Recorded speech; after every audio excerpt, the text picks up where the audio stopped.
and welcome to my YouTube channel. Today we will be hiking one of the most popular hikes in Sedona, Arizona.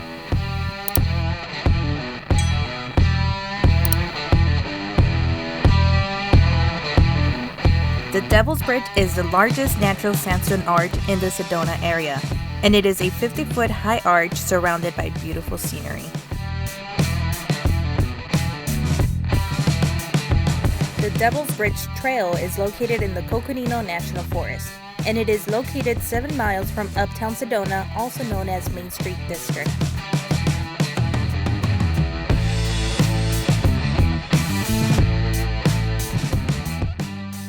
The trail begins on Dry Creek Road, and parking is available at the end of the paved section of the road. If you are driving a high clearance vehicle, you can drive into the unpaved section of Dry Creek Road for about a mile and you will find a dirt parking lot located next to the main trailhead. From there, you will begin your hike towards the Devil's Bridge Arch.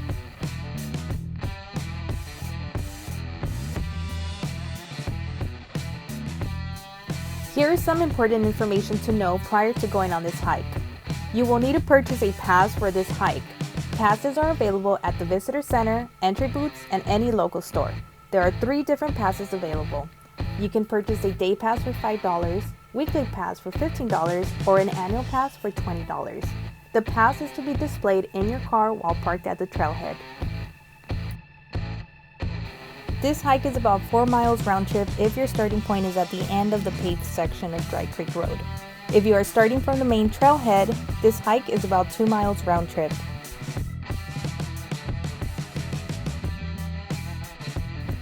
This is an easy to moderate level hike. The majority of the hike is on a flat surface. The elevation begins 3/4 into the hike, where you begin the incline towards the Devil's Bridge Arch.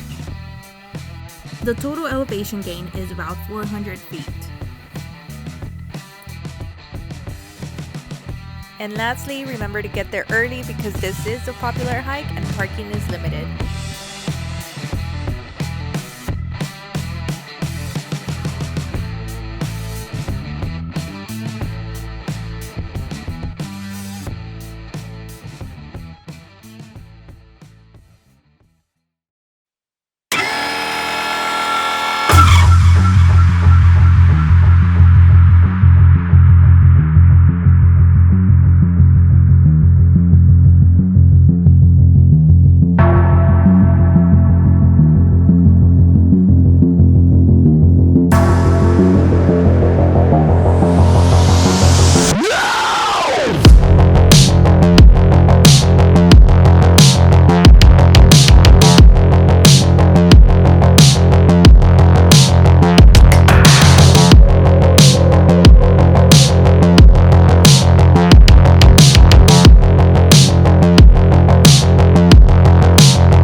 watching. If there is a trail you would like to see in the future, go ahead and leave it in the comments below. Make sure to give this video a like and subscribe, and I'll see you guys on the next one.